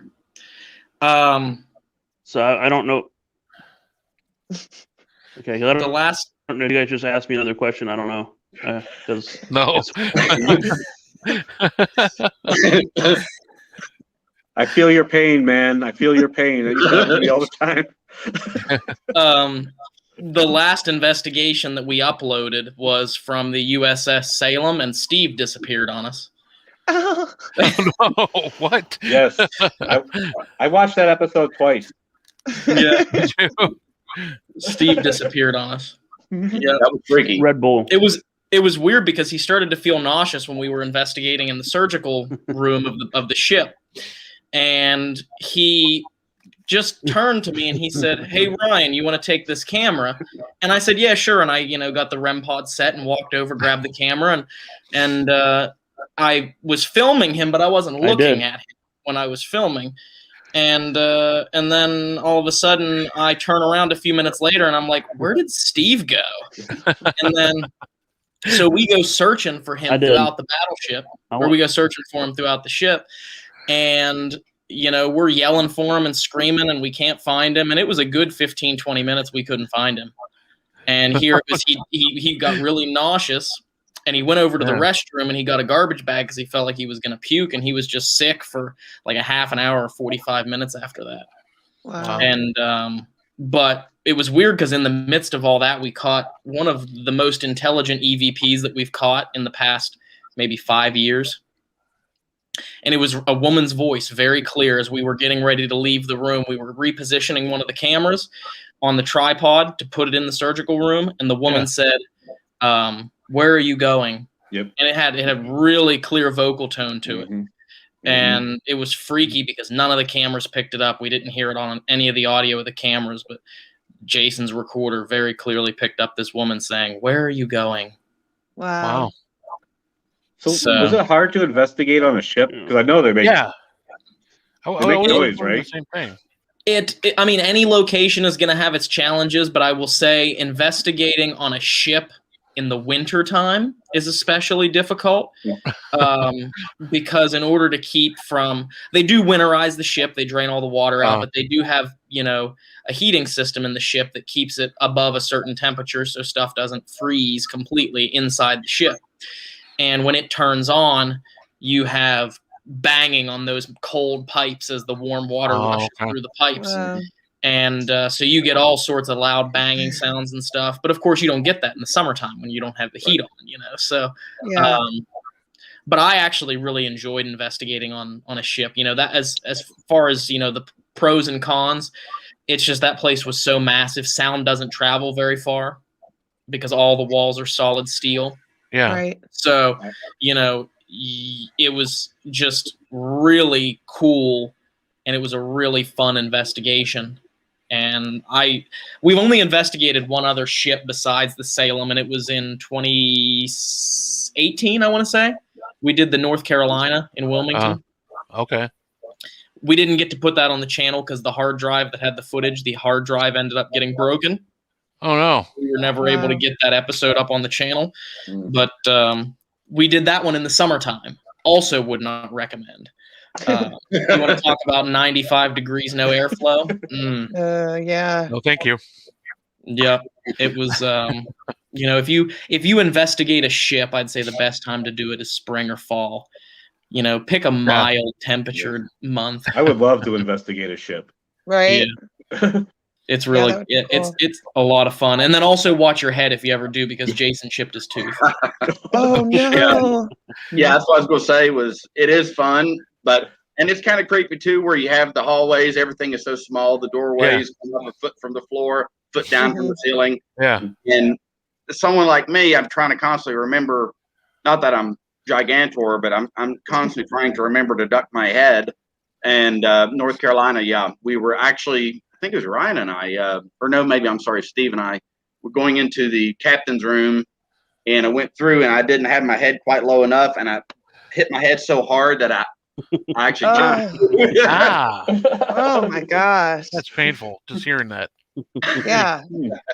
Out of stars. Yeah. Oh, and that question there, it was weird. We were surprised too to learn that there were babies born on the ship, but I think the Salem was a completely different animal when it came to ships, because even though it was a military vessel, it never once saw combat. All the deaths aboard the Salem were for medical reasons. There was a big earthquake that happened just off the coast of Greece on the Ionian Islands. And there were a bunch of people that were injured from the earthquakes, from all the structures crumbling. And the crew of the Salem went onto the islands, and they were, rescuing people, and they would bring them back aboard the ship. And within that 3-day period that they were rescuing people from the earthquake, they said about 70 to 80 people died aboard the ship. Wow. And so, yeah, and then there were also babies born on the ship, and there was a couple of accidents with guns where they, had gun and turret explosions and on other ships, and then they brought them on board. Yeah. And Don even told us about some of their crew that ended up getting killed because they were cleaning one of the guns that was on the deck. And there was one guy that was inside underneath of the guns, and they come down below because they have to tilt pretty far. Uh-huh. Mhm. And so they go down below pretty far into the deck itself, and he was underneath, and the crew went in there and didn't realize that he was there and started moving the guns, and they crushed him. Oh my gosh. So, so there's a lot of stories about the Salem. It's a really cool place. I'm not gonna lie, I would be on the bridge with a captain hat the whole time, probably like. That's the only reason you want to investigate a ship. Yep. Yeah, it was beautiful. Beautiful view from the bridge up there. That's very cool. So, I'm but worried my claustrophobia would kick in trying to investigate down in the bottom of a ship. there were a couple places that were pretty tight. The doorways are a lot more narrow on the ship than the hallway doors are the same size as the hallways, but once you get into going into the side rooms, yeah. And then there was some rooms they have plexiglass over the doors because when they give tours, there's some rooms where the public isn't supposed to go. And Dawn had told us that that Jason and I could go into the dental room, so we're sliding under the glass. There were snakes underneath of there. So, well, that's cool. You got special permission to go in some of that, but I was wondering why there was plexiglass. And you guys had to slide under. That makes sense now. David G asks, have you ever thought of adding a fourth member to a Paranormal Quest? Yeah, actually, we were thinking about a guy that has the same initials as this guy. It's weird. Weird. Yeah. Same first name, same last initial. It's kind of strange. Wow, what a coincidence. Well, Dave, sorry you couldn't make it on, man, but we understand. You gotta. We don't pay the bills with this paranormal stuff. You got to work for a living. So we'll get you on one of these days. We'll definitely have you guys back on, and hopefully Steve will have some better tech, a better tech night. Right. David, I can never tell if he's like on or if he's just listening very intently. Right. Nice close up of his finger. That's nice. We got any psychics that can read his lifelines? I've been able to hear. He does need a new phone. He's still rolling with a Galaxy S5. So. Oh, nice. Wow. And I think they're on the Galaxy S21 now. So 21, got it. That's what I got too. Yes, 21 Ultra, man. The camera's crazy. Shut up. The camera's amazing. Who's got a 20? Yeah, I've been able to hear you guys the whole time though. Oh, okay. It's just, I think it's just a video. I've been able to pretty much hear you guys spot on. Good. So I don't know. Good. Yeah, Steve has always been the type of guy that as long as the phone still works, he doesn't upgrade. As long as it'll still work and make phone calls and send text message, he sticks with it. Well, me every 2 years, I'm like, it's upgrade time. Yeah, right. Well, it's that, and I like spending a lot of money on items for the museum. Yeah, there you go. True. Yeah, Yeah, true. that makes sense. So, like, one decision was new phone or execution cap for the electric chair. Yeah, there's choice. trade-offs. You made the right choice. Yeah. Yeah. I think I'd make that choice too, actually. Yeah, Right. probably. Steve's reaction, to Jason crawling out. Yes, Steve didn't realize that Jason and I had to crawl back out of there, and Jason was currently trying to crawl out from underneath the That was so plexiglass. funny. And he looked down and just saw Jason's legs coming from underneath the plexiglass and about had a heart attack. I wish I could have had a photo of his face when he looked down. He said, "Watch out, Steve," and Steve done.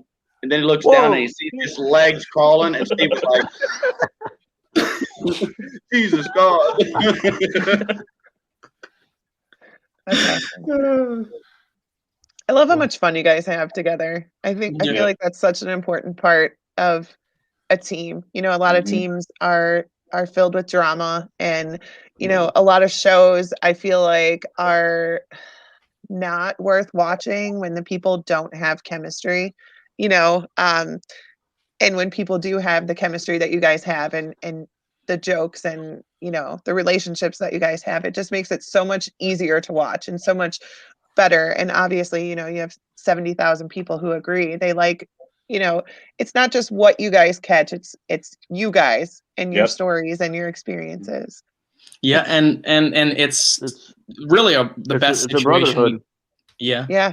It's the best situation we could ask for, because you know we get to there's work involved, and you know with all the filming and everything, but you know every time we go somewhere, every time we travel, it feels like we're going on a little mini vacation, right?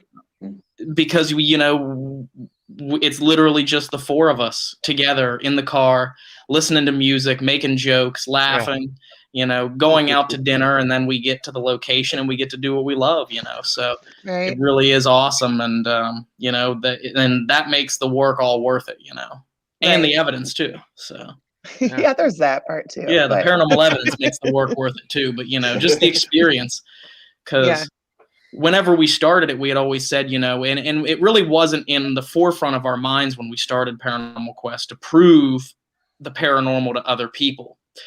It was more about, we're going to go and try and capture proof for ourselves, and we're going to film it and bring other people along for the ride. And I think that's probably and it's still true to this day. We you know, there are a lot of people, as you know, that are very critical on YouTube, in the YouTube comment section.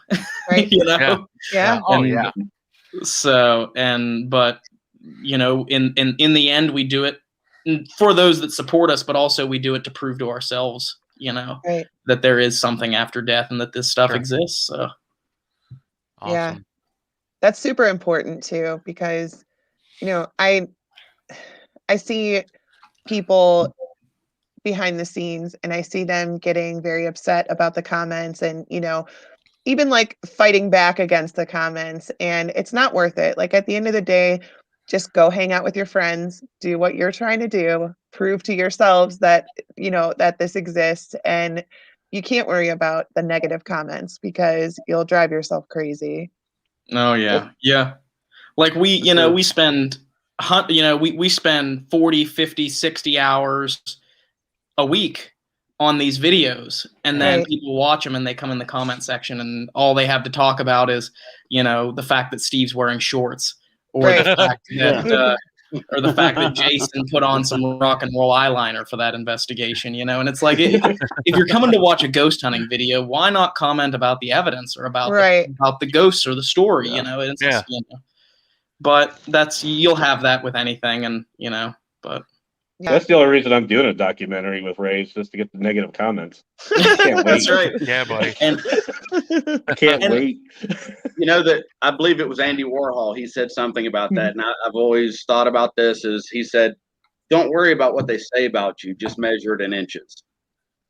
In other words, you know, bad press is just as important and relevant as good press. You got to have that. And if they're talking shit about your video, that means they watched it. Yep. So thanks for the views, you know. Yep. And you know, the most ironic part of it is people will come into our comment section and tell us how awful we are, but by posting that comment and disliking the video, they're helping our channel, because it boosts us up in the algorithm, because they interacted with our video. Yeah. You know? There is no negative when it comes to that thing, but you know, it's just funny because, and never in my life have I ever gone and watched any video on YouTube and said, you know what, I'm going to leave a nasty comment. Never. If I don't like the video, I turn it off, you know? Yeah. Right. So, yeah. But not I everybody. literally do think there are people that don't even watch the videos. I think they just, they stroll through and like, I don't like the looks of this one. And they just pick that one and make a stupid comment. I just, it's crazy. But yeah, no, like, I would find it, I mean, and I probably will when and if we ever get done with our filming, I would probably just sit there and laugh hysterically at some of people's comments.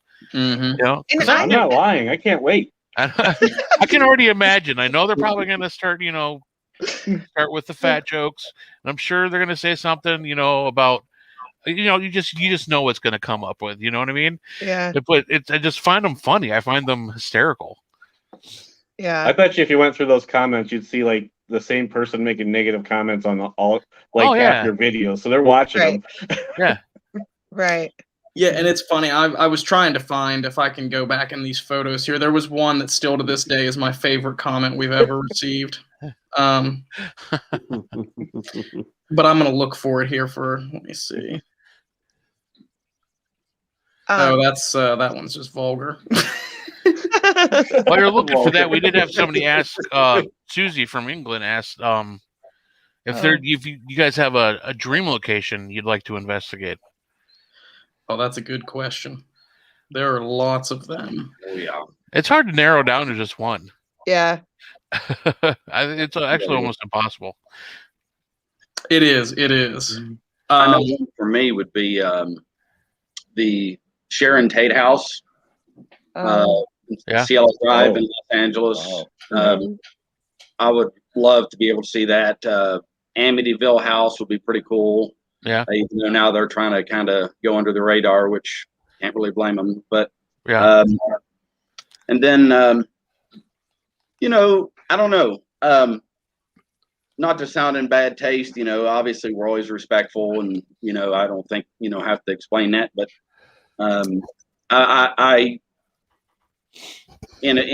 would like to pay respects to Columbine High School. Yeah.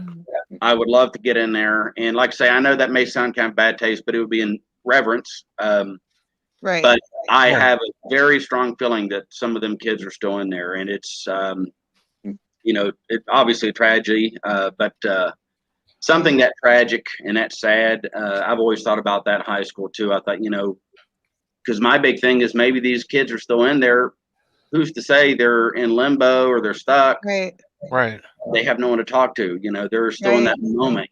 Someone needs to go in and tell them, look, not to move them on. I'm not saying that's our job or my job, but just to talk to them. Right. Yeah. Yeah. That's interesting. I never really thought about that. I know. I actually have goosebumps. That's right. And I don't think it's in poor taste as long as you're respectful. No, I don't think so. Right. There's a lot of emotion there. You're right. They were just kids. They don't know that they don't have to stay there forever, that they don't have to live through that forever. Right. Maybe somebody does need to just talk to them. Yeah.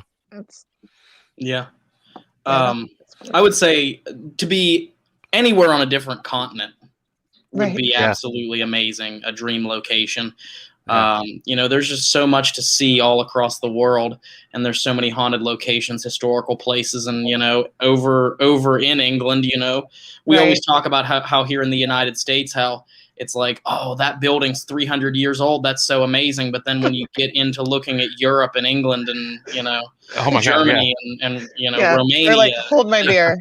They're like, oh yeah, look, this building's 700-800 years old, Right. and has so many deaths because you had the plague in Europe, right? And it's just amazing. The catacombs are definitely on my list too, like Dave had said there. Yeah. Because there's just so much history with all of that over there. So I would love to just travel Europe one day, going from haunted location to haunted location, and make a whole Paranormal Quest European season. Vacation. Yeah. Now, I did see you guys were recently. What's that? Oh, 1,000-year-old castles. Crazy. Wow. Yeah. Castles would be cool. Yeah. I don't even care which one. Just point me in the direction of a castle that's not in the United States. That's actually a real castle. That's actually old. I was going to say there's White Castle down the road. Right. No, because I went to that castle in Ohio that looks like it's a 1,000-year-old castle, but it was built from the 1950s to the 1980s. I'm like, Loveland? What? Yeah, you went to Loveland. Yeah. I want to go to a real castle in Ireland or England or something. Yeah, that'd be sweet. Yeah. Since you wanted to go. The Saba, love PQ. Been watching you guys since almost the beginning. such growth as a group, yet y'all have kept your same heart and integrity this whole time. I look forward to every investigation. That's a nice comment.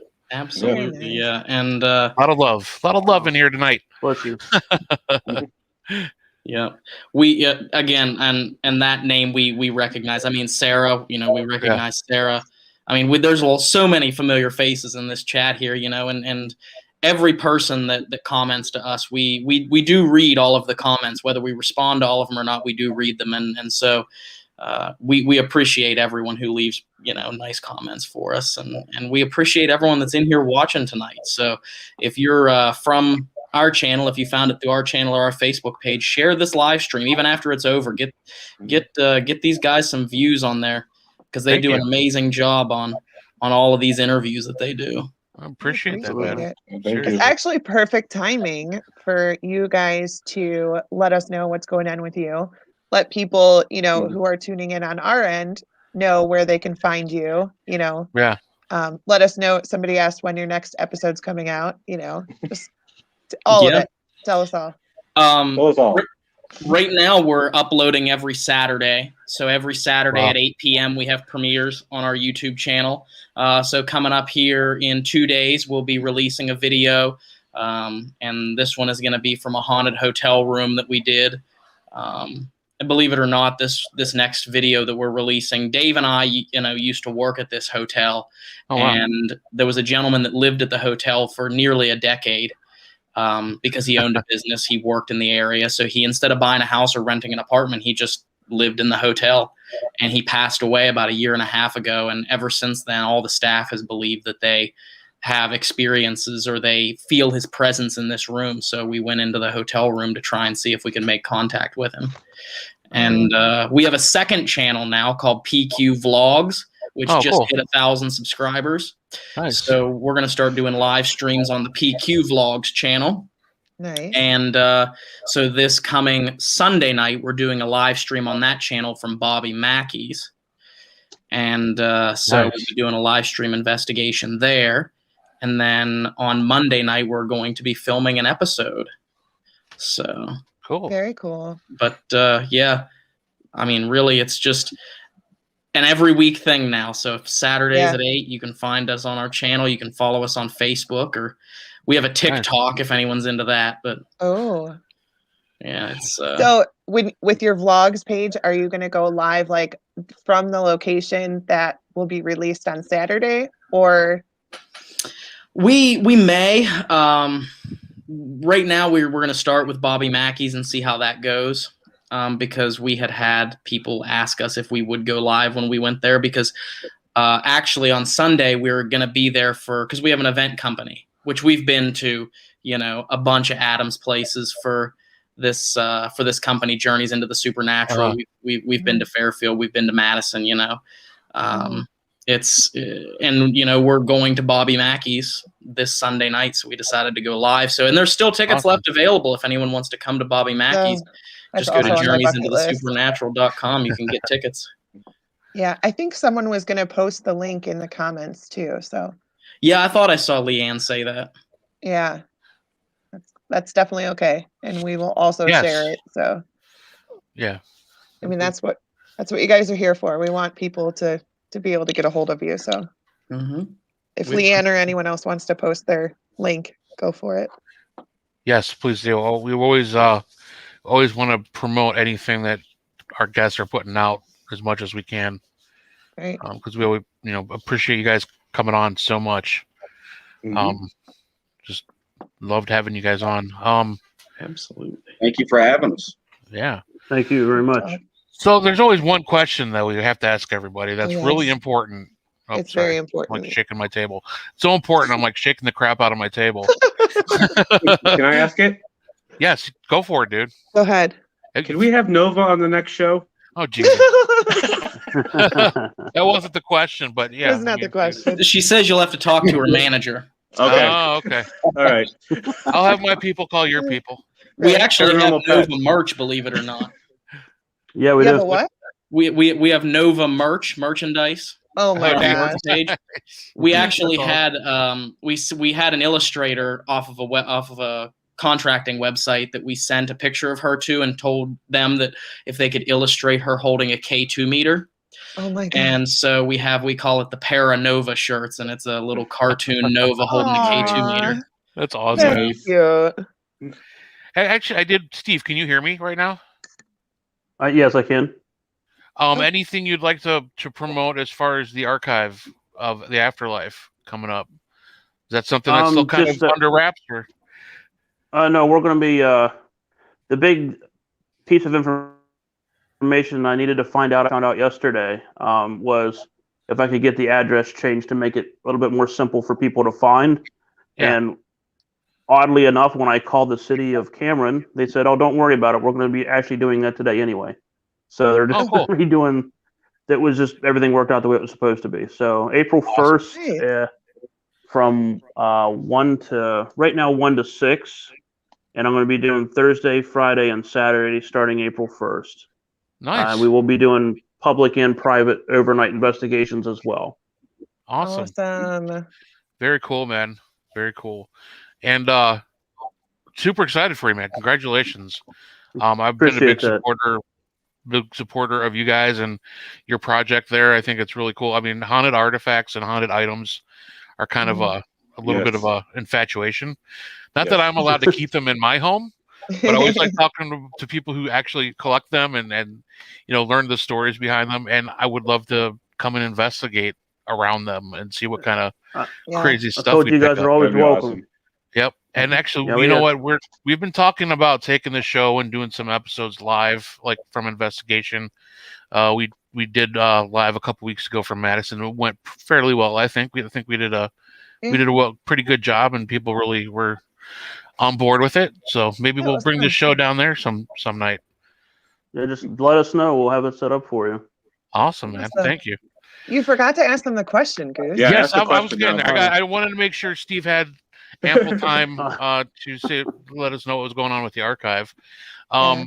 So the biggest question of all, what is your favorite paranormal investigation snack? Ryan? Favorite paranormal investigation snack? Well, I tell you, I am not much. I mean, we eat dinner. I'm not much for snacking during an investigation, just because my stomach likes to make noises when I eat snacks. Yeah, true. But, and then we'll have to tag the recorder every 5 seconds. Yep. Oh, that was my stomach. Oh, that we was know. Heisenberg? No, I mean, yep, I know. So, but I will say that I cannot do an investigation without some form of caffeine, coffee, energy drinks, and of course water too. But once we hit the ground running, it's just water and energy drinks for us, for me at least. Jason doesn't do energy drinks, but what keeps you going in investigations, Jason? Kind of like Ryan, I'm not much on snacking. My stomach is noisy as it is, even on an empty stomach. After that, I guess. But same coffee. Coffee, typically just water. Good old Marlboros, unfortunately.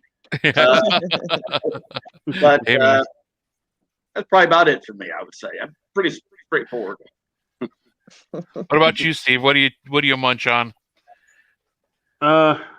Normally we end up having dinner, so yeah. I don't normally eat like any snacks or anything like that, but it's a good healthy amount of sugar-free Monsters. It's pretty good. Yeah. Tell them what you had last night, Steve. Tell them what we had last night. We found it at the grocery store. You, Dave, and I shared a pack of Dunkaroos. I was gonna say Dunkaroos. I don't know what. Yeah, they had Dunkaroos. Holy crap! Yeah, talk about nostalgia. Those. Yeah. Somebody brought that up. I did forget about that. What a blast from the past. Yeah, somebody brought that up a couple weeks ago with me, and I'm like, what are Dunkaroos? I can't even remember. What? So I had to look them up. I'm like, holy shit, Dunkaroos! Yes. I remember those. It's like such a long time ago. Right? Crazy. I think I've been going through a phase about like that too, because like about 3 days ago, like I wanted cereal really bad. Yeah. So I went down to the store and I said, I'm buying a kid's based cereal. I had to have it, so I ended up getting the Oops Just Crunch Berries. Nice. You can't go wrong with any of the crunch, man. Any of the captains. It's like chewing on fiberglass, but it's delicious. Yes. It is good stuff. I'm not allowed to have like good kids cereals at the home anymore because I eat them all in one night. Right. Oh yeah. You give me a box of Fruity Pebbles, it's done. Oh yeah. Yeah. That stuff's it's delicious. Yeah, cereal never lasts. My wife has to buy like 4 or 5 boxes for us to get through the week. And when we eat, we're not eating like the super sugary stuff, but I mean, it's still not good for you at all. Right. No. Especially when you eat half the box in one sitting. Yeah. Like that's I'm gonna have one more bowl. 5 bowls later, you're like. It's just the ease of access with cereal. Right. It's just so easy, you know. You're like, oh, I'm hungry. I don't feel like cooking. Well, let me just dump the cereal in and put some milk in, and I'm good to go. You know. And then you eat it, and then there's a little bit of milk left, so you're like, oh, I'll pour some more cereal in there. I was seriously eating myself sick. That Kate was like, I'm not buying anymore. Well, this morning, you know, I haven't been working. So I've been getting up every morning and looking for jobs and getting interviews set up. But, you know, I'm like, every morning I wake up, I'm like, okay, a cup of coffee. I'm going to have a couple pancakes. I'm going to make some eggs, get to the refrigerator. I look up, I see the cereal. I'm like, fuck it. I'm cereal and a couple bowls of cereal and a cup of coffee or 2 or 3. Yeah. All the other things you mentioned involve dishes too, right. You know, and like cooking and all. No, it's bowl of cereal is the way to go. Dang, now she wants cereal. I think I'm probably gonna end up having a bowl. I think that's where we're all going right now. I got a box. All I have is Life cereal here now. I'm not really gonna eat some. I got a fresh box of the Very Berry Cheerios up there. I think it sounds pretty good right now. Oh yeah, that sounds good. But guys, I want to thank you again so much for coming on. It was a total blast. It was a blast. Absolutely. You know, thank you for having us. Yeah. You guys were super easy to talk to. You guys had amazing stories. I loved hearing every one of them. Yep. And thank you for bringing your viewers with you. It was really cool seeing the chat on fire like it has. They love you. Yeah. You guys have an awesome following. Yeah. So. Yep.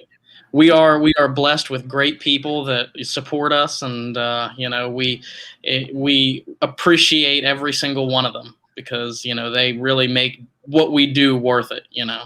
Yeah, that's awesome. Yeah. Awesome. And that's what you got to do. Just focus on the good and ignore the bad.